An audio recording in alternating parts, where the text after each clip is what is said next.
नमस्कार, मैं अबरार खान यूट्यूब मंच से। कैसे हैं साथियों? आप लोगों के लिए एक ये छोटा सा वीडियो जिस पर हम लोग कई विषयों पर चर्चा करेंगे, जिसमें से मुख्य मुद्दा है हमारे देश के प्रधानमंत्री जी ने बता दिया कि वो कब तक प्रधानमंत्री रहेंगे। आज इस पर चर्चा करेंगे और साथ ही चर्चा करेंगे नीतीश जी और नायडू जी के बारे में कि आखिर उन्होंने क्या शर्त सरकार के सामने रख दिया है, उसमें वो कितने सहज और कितने असहज हैं, जो तय करेगा सरकार की आयु को और प्रधानमंत्री जी की प्रधानमंत्री पद को की आयु को। तो जो भी नए साथी जुड़े हैं चैनल को सब्सक्राइब कर लें और ज़्यादा से ज़्यादा लोगों तक शेयर करने का काम करें। साथियों, कल प्रधानमंत्री जी राज्यसभा में अभिभाषण के दौरान अपना वक्तव्य रख रहे थे। राष्ट्रपति जी के धन्यवाद प्रस्ताव के अभिभाषण पे, जिस पे उन्होंने बताया कि उनकी आयु कितनी है, यानी प्रधानमंत्री पद की आयु, और वो कब तक प्रधानमंत्री रहेंगे। क्योंकि आप लोगों को पता है कि देश के प्रथम प्रधानमंत्री नेहरू जी 3 बार देश के प्रधानमंत्री रहे, लेकिन एक खूबी ये रही कि जो तीसरे टाइम पर वो प्रधानमंत्री रहे तो वो अपना तीसरा कार्यकाल पूरा नहीं कर पाए थे। तो सवाल ये है कि क्या प्रधानमंत्री नरेंद्र मोदी जी तीसरा कार्यकाल अपना पूरा कर पाएंगे या नहीं कर पाएंगे, ये समय बताएगा। लेकिन उन्होंने एक टिप्पणी की थी, वो भी टिप्पणी कांग्रेस के एक वरिष्ठ नेता के बात पर। तो पहले उनकी ये टिप्पणी आप लोग सुन लें, फिर आगे इस चर्चा को बढ़ाते हैं। लेकिन मैं पिछले 2 दिन से देख रहा हूं कि आखिर तक पराजय भी स्वीकार हो रहा है और दबे मन से, कम मन से विजय भी स्वीकार हो रहा है। आदरणीय सभापति जी, कांग्रेस के हमारे कुछ साथियों को मैं हृदय से धन्यवाद करना चाहता हूं, क्योंकि नतीजे आए तब से हमारे एक साथी की तरफ से मैं देख रहा था, उनकी पार्टी उनको समर्थन तो नहीं करते थे, लेकिन अकेले झंडा लेकर दौड़ रहे थे। और मैं कहता हूं, वो जो कहते थे उनके मुंह में 20 शक्कर। और ये मैं क्यों कह रहा हूं? क्योंकि उन्होंने बार बार ढोल पिटा था 1/3 सरकार। इससे बड़ा सत्य क्या हो सकता है कि हमारे 10 साल हुए हैं, 20 और बाकी है, 1/3 हुआ है, 1/3 हुआ है, 2/3 बाकी। और इसलिए उनकी इस भविष्यवाणी को लिए मैं उनके मुंह में घी सकता। साथियों, आप लोगों ने सुना प्रधानमंत्री जी की टिप्पणी, जो कि जयराम रमेश जी, उन्होंने नाम तो नहीं लिया, लेकिन हम आपको बताते हैं जयराम रमेश जी की टिप्पणी थी, जिस पे उन्होंने कई अपने ट्विटर पोस्ट पे ये बात कही थी कि ये 1/3 प्रधानमंत्री हैं या 1/3 सरकार है। तो उस चीज़ को, उस बात को उन्होंने जिस तरीके से सामने रखा, वो आत्मविश्वास या अति आत्मविश्वास के दायरे में आता है, ये तय करना आप लोगों का काम है। क्योंकि आप लोग ही कमेंट्स करके बताएंगे कि ये प्रधानमंत्री का क्या है, विश्वास या अति आत्मविश्वास। तो उन्होंने जयराम रमेश जी को जवाब देते हुए क्या कहा कि आपके मुंह में घी शक्कर, क्योंकि आपने हमें 1/3 सरकार कहा। उन्होंने प्रधानमंत्री शब्द का इस्तेमाल नहीं किया, उन्होंने कहा कि 1/3 सरकार कहा। तो ये बात सही है कि 10 साल हमारा कार्यकाल पूरा हो गया है और अभी 20 साल का कार्यकाल अभी और बाकी है। तो ये जो बात है, ये उनके विश्वास या आत्मविश्वास किसको दिखा रहा है, इसका फैसला जनता को, आम जनमानस को ही देखना होगा कि उनका ये आत्मविश्वास कितना है इसमें। क्योंकि जयराम रमेश जी की जो टिप्पणी है, वो टिप्पणी इस आधार पर थी कि आज की जो सरकार है, केंद्र सरकार, एक तरफ नीतीश जी और दूसरी तरफ चंद्रबाबू नायडू, दो बैसाखी के सहारे ये चल रही सरकार है, तो इसलिए उन्होंने एक तिहाई सरकार या एक तिहाई प्रधानमंत्री कहने की बात कही। और ये कहीं हद तक सही है, क्योंकि भारतीय जनता पार्टी अपने दम पर बहुमत नहीं ला पाई और स्थिति ये रही कि 240 सीट पर भारतीय जनता पार्टी सिमट गई और इस 240 सीट पर सिमटने की वजह से उनको बैसाखी का सहारा लेना पड़ा। तो ये बात तय है कि जो डिमांड नीतीश जी करेंगे, जब तक वो पूरा करेंगे तब तक वो उनके साथ रहेंगे या वो खुश रहेंगे। इसी तरीके से नायडू जी जब तक डिमांड करेंगे तब तक नायडू जी उनके साथ रहेंगे और वो सरकार चलती रहेगी, सरकार की आयु बनी रहेगी। अदरवाइज नाराज होने की स्थिति में वो आयु खत्म हो सकती है। इस आधार पर अगर आप देखें तो जयराम रमेश जी ने जो बात कही कहीं हद तक सही है। अब बात करते हैं कि आखिर सहयोगी दल जो हैं उनकी डिमांड क्या है। सहयोगी दलों ने जो उनके सामने मांग रखी है, ये बात निश्चित है कि समय समय पर जब जब वो अपनी मांग रखेंगे, जब जब डिमांड रखेंगे, तो उनको उसकी कीमत चुकानी पड़ेगी।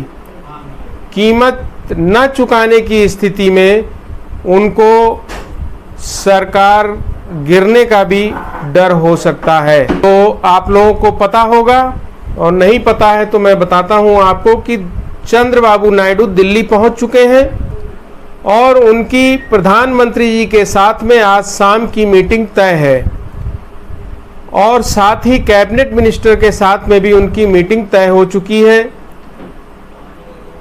और स्थिति अब ये है कि उनको अपनी जो उनकी मांगे हैं उन मांगों को वहाँ पर रखना है, अपनी बातों को वहाँ पर रखना है।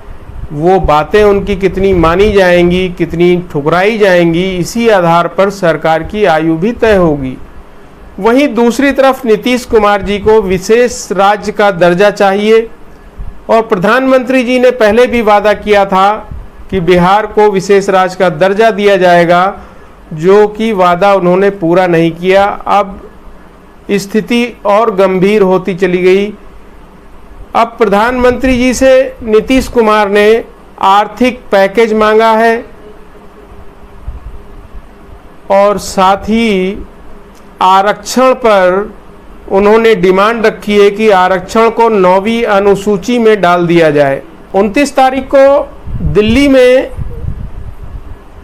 कार्यकारिणी की बैठक हुई जनता दल यूनाइटेड की, जिसमें संजय झा को कार्यकारी अध्यक्ष नियुक्त किया गया और उसमें मांग रखी गई कि राज्य को विशेष राज्य का दर्जा चाहिए और अगर दर्जा नहीं दे सकते तो विशेष आर्थिक पैकेज की व्यवस्था की जाए।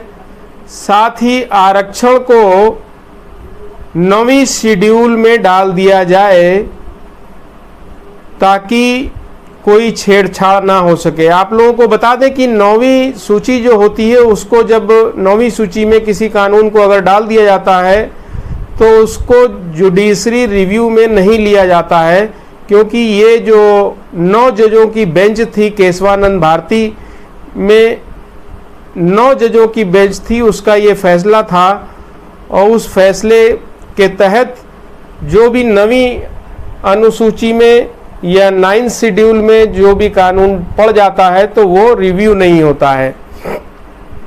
तो वो ये चाहते हैं कि आरक्षण को उसमें डाल दिया जाए, क्योंकि अभी पटना हाई कोर्ट ने बिहार सरकार की इस फैसले को रद्द कर दिया और राज्य सरकार पहुंच गई है सुप्रीम कोर्ट और सुप्रीम कोर्ट में भी ये फैसला टिकने वाला नहीं है, क्योंकि प्रावधान ये है कि 50% से ज़्यादा का अगर प्रावधान होता है तो इंदिरा साहनी जजमेंट के आधार पर वो खारिज हो जाता है।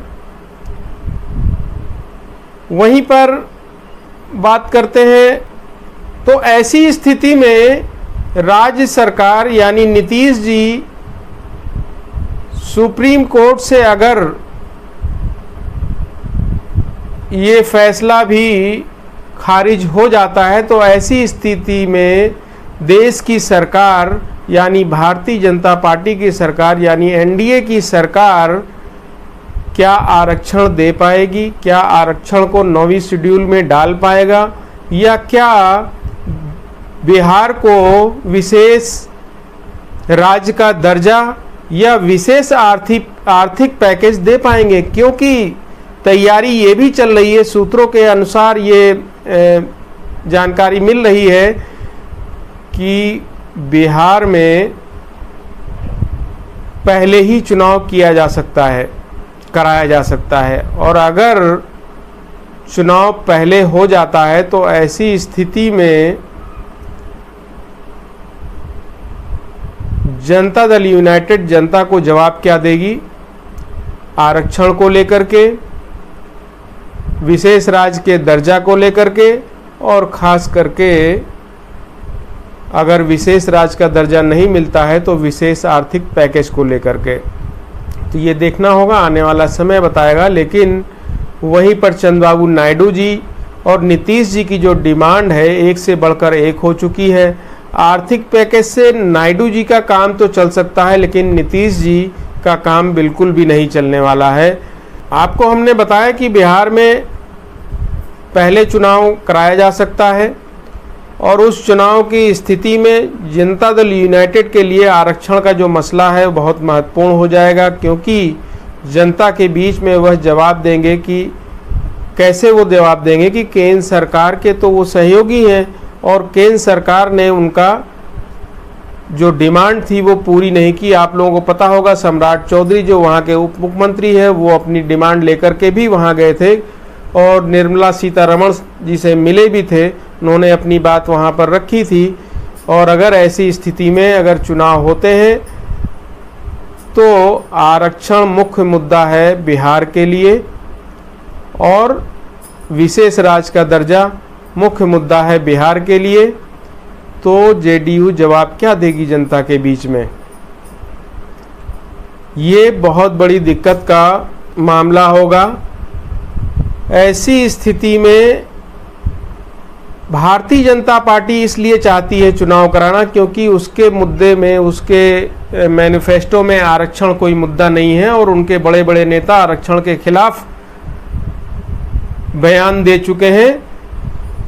और वो इसीलिए ये चाहते हैं कि चुनाव पहले हो जाए ताकि अभी जो लोकसभा का चुनाव हुआ है उसमें जेडीयू और बीजेपी को मिल करके ज़्यादा सीटें मिली हैं, उसका लाभ उनको मिल सके। क्योंकि जैसे जैसे समय आगे बढ़ेगा जनता की मुश्किलें आगे बढ़ेंगी, जनता के प्रति जवाबदेही आगे बढ़ेगी। ऐसी स्थिति में उनका 2025 में चुनाव लड़ना मुश्किल होगा और सीटें निकालना भी मुश्किल होगा। तो अब देखना होगा कि जनता दल यूनाइटेड और बीजेपी के संग्राम में क्या गुल खिलेगा।